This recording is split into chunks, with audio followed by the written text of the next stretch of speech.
hal qisaan inii sheegay niman caddaana oo dalxiistayaal ah xeeb bay marayeen meel xeeb ah xeebtii waxay ugu tageen nin muslim oo dhalinyaro ah oo xeebta iska jiifa badda dhinaceega iska jiifa way kiciyeen waxay ku yidhahdeen meeshan maxaa ku dhigay wuxuu yidhi waxaan ahay kalluumaysto baddaan ka kalluumaysanaya oo khaydkiibaa badda iigu jiro halkana waan ku xidha lugtayda marka kalluunku marka uu galo khaydkaasi deedna waan lugtaydaa dhaqaaqi waan kici waan soo saaran waan iska karsadaa dhowr xabadoodna waan qaataa reerkaygaan u geeyaa buu ka yidhi way ka naxeen markaas lacag bay iska soo ururiyeen lacagtii bay u dhiibeen lacag aad u fara badan wuxuu yidhi maxaan ka dhigaa waa qiso mathal yacni waxay ku yidhahdeen lacagtan waxaad ku iibsataa shabag fahmaysaan baan u malayn shabagaabaad badweynta ku tuuran halkaad 2 iyo 3 maalintii aad qabanayseen 20 baad qaban markaasuu yidhi kadibna waxay yidhahdeen in muddo sidaa u shaqee lacagta yar ururso doon yar baad marka dambe iibsan doontaa enjin yar baad mooteer yar bay leedahay badweyntaad ku dhaadhici doontaa halka maalintii 20 aad soo qabanaysay 100 kalluun baad soo qaban ilaa 200 oo xabadood markaasuu ku yidhi kadibna markaasay yidhahdeen in muddo sidaa u shaqee magaalada halkan suuqa khudaarta iyo hilibka lagu iibiyaad meel ka furanaysaa halkaasaad markaa ku iibinaysaa dadkoo dhan baa ku baranaya nin caamad wadanka ka noqonaysaa kalluunka lagu yaqaano hebel kalluun laba lagu odhan markaas hebelkii kalluunka iibin jiray markaasuu yidhi kadibna dhowr sano sidaa u shaqee haye lacagta ururi baanka dhig kadibna laashkan dheereeya ee badweynta u dhaadhaca ayaad iibsanaysaa fadeed annagu xaggeega fadeed baan idhaahna jabuuti fadeed kaabaad iibsanaysaa baddaad ku dhaadhacaysaa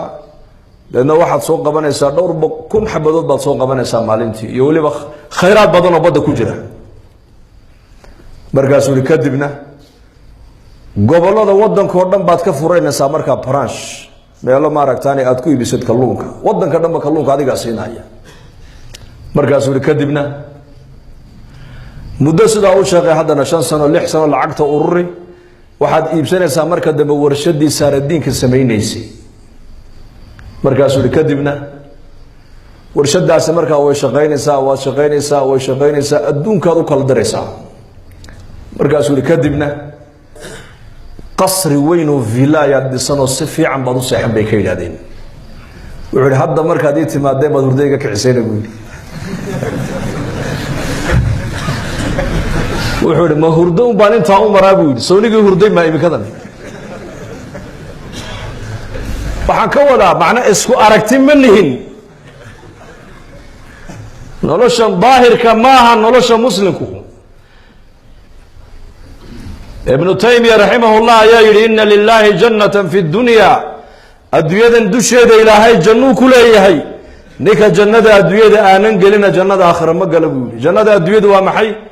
waa xayaat aliimaani walacmaal inuu qofku noqdo qof qalbigiisa ilaahay mar walba ku haya xuska ilaahay oo qadarka aaminsan raaxadu maaha nolosha daahirka ku hagaagta tan maanta adduunyada dadku masiibo u yaqaanana masiibo maaha adduunyada masaa'ib way jirtaa laakiin masaa'ibta aakhirada masiibada adduunyada jirta masiibada ugu weyn waa dhimashada bal wax ka weyn sheeg masiibo way jirtaa adduunyada masaa'ibtu way badan tahay abaartu waa masiibo bugtaantu waa masiibo ilmahaagii oo kaa dhintay waa masiibo islaanta oo kaa xanuunsata waa masiibo ganacsiga tijaaradii oo kaa baabada waa masiibo hatta ardayga jaamacadaha dhiganaya hadduu imtixaanka waayo masiibo u arkaa laakiin masaa'ibta adduunyada inagu helaysa masiibada ugu weyn waxa weeyaan waa geeri weeyaan waa adduunka markay noqoto laakiin aakhire markii la joogo masaa'ibta aakhirada jirta masiibada ugu yar waxay noqon doontaa dhimashada